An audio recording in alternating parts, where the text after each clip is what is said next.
Have you ever been online and seen one of your friends from high school or maybe in college, and it just seems like every other month or so, they're taking some lavish trip all the time, or concerts, or they just have a brand new car every time you see them, or just some luxury item, or whatever.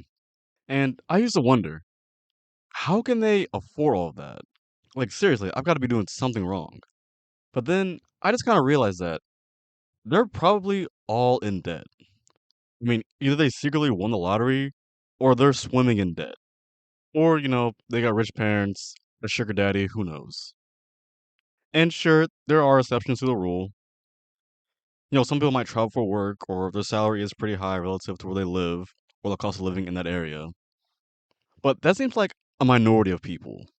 Like, we all know social media is just a highlight reel for your best moments. And some people, not even that. Like, they're just buying stuff just to flex. So they can have those little moments where they just look, super rich or lavish. But in reality, it's just not real. Or they're just in debt trying to look rich, or both. Like some people are just really bad with money. Like they cannot manage their money to save their life. And I know some people are in tough spots. I get that. Inflation's pretty high right now. Gas is sky high. Groceries, rent. It's all up there. Prices are going up, and the average person is definitely feeling it right now. But I'm not talking about them. I'm talking about people who make well above average, or even just the median salary, and still can't hack it. Like people who are making well into six figures, like 1 or 200K a year, and still living paycheck to paycheck. Now, if you live in New York or LA or some other high cost of living area, that's one thing. But if you make that kind of money, you live in Kansas or Mississippi or whatever, then you gotta get a handle on that. Like, there's no way you can making that much money living in the boonies of Mississippi and still struggling. That is on you. I'm sorry. Like, unless you have some crazy student debt or some crazy freak accident in your life, you shouldn't be living paycheck to paycheck. Like, I don't want to sound like a boomer, but living below your means is one of the best financial decisions that you can make. Yeah, I know, I know. You know, not buying that $5 latte is gonna make you a millionaire. I get it. But there's gotta be a balance though, right? Because on one hand, people are generally struggling. So having that latte or a piece of candy or going to a movie or whatever, that can help them get through tough times. But then on the other side, there's just so many people who don't track where their money's going or they don't save. They'll just buy it now and think about how they're going to pay it off later, putting everything on credit cards, getting more and more into debt. Sure, have fun, live your life, but you also need to plan for the future. And people always say, "Oh, I'm not going to live that long." Yeah, but what if you do? You know, everyone always thinks the world's going to end in like 10, 7 years, but we're still here. Like, I don't want to be the one thinking, "Oh, I'm just not going to make it. The world's going to blow up. All this, that, and the third." And then turns out we're still here. Like, out of all the bad things that's happened recently, relatively recently, say the past 20 years financially, people are still kicking. People are still going by. Like, I'm pretty sure back in '08 when the housing shortage happened, a lot of people thought, how are we going to make out of this? We're probably not going to make it that far. And yet, a lot of those same people are still here. Now, are they in good positions because of that? I don't know. A lot of people got hurt by that. But the point is, you have to keep moving forward. Like, life keeps happening.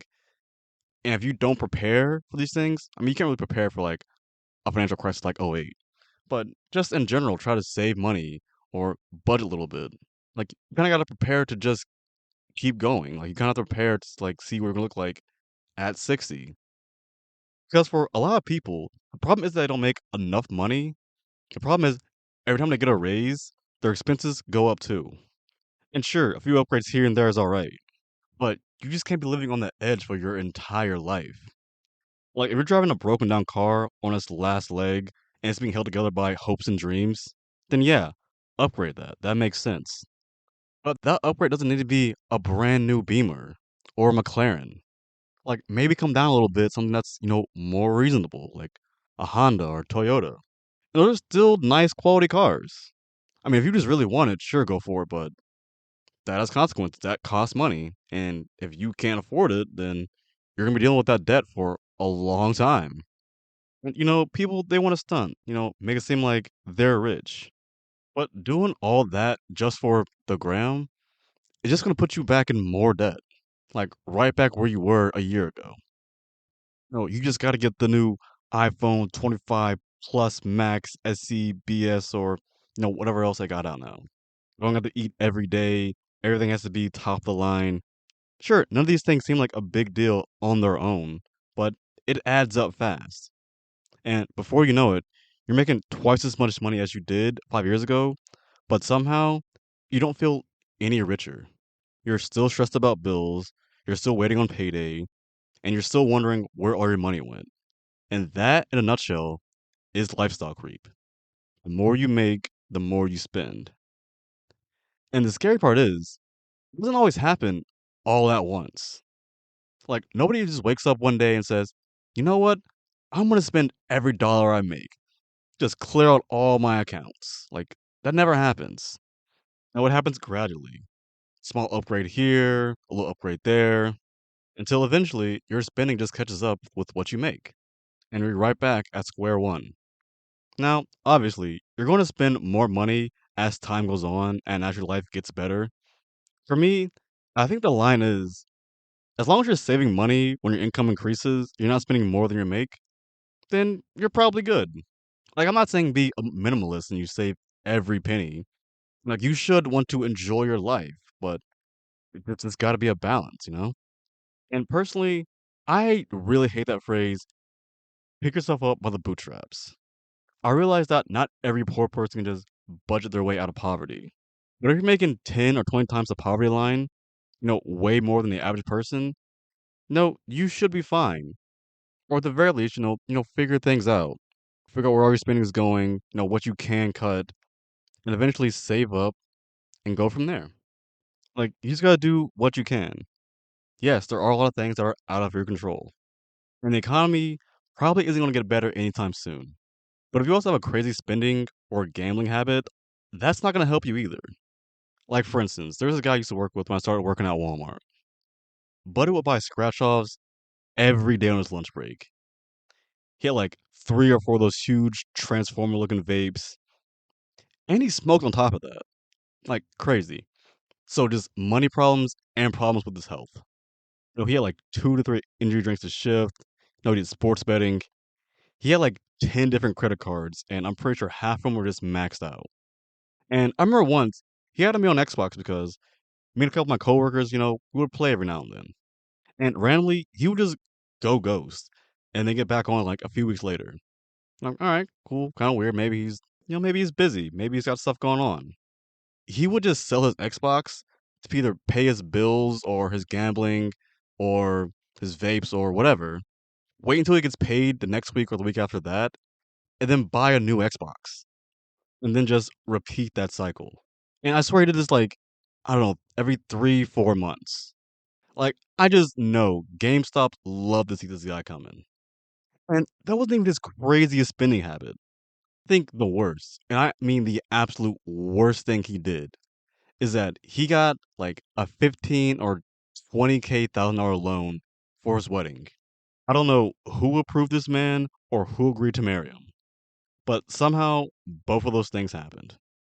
Anyways, you would think he would just go, I don't know, to a wedding planner or book a venue or literally any wedding related thing. But no. What does he do?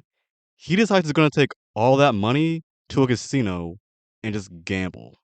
Like, bro, you're already in tons of debt, and you want to make the worst financial decision you can make. Oh, but bro, I can just no win it back. You got to be in it to win it. Yeah, you have to be in it to lose it too. Needless to say, he did not win that much. I don't know how he paid for this wedding, but I can confidently say that wedding did not last all that long. And despite all the stuff he had going on, I can almost guarantee the biggest issue was his money. Just the way he spent money all the time, way he gambled, just kind of wasted it on just frivolous stuff. Like, sure, live your life, but if you're always struggling, there's something you can do. I don't know where this guy is at now. What if by some miracle you're listening please fix your finances and get your life in order. No, I really hope he's doing all right because he was looking rough last time I saw him. But with all that said, at the end of the day, nobody's perfect.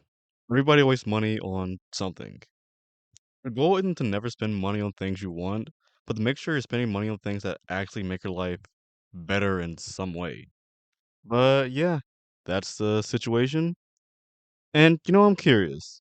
What's the worst example of lifestyle creep or just bad spending you've ever seen? Was it something you did or maybe someone you know? Let me know in the comments down below. Thanks for watching. Thanks for listening. I'll catch you guys in the next one. I'm out.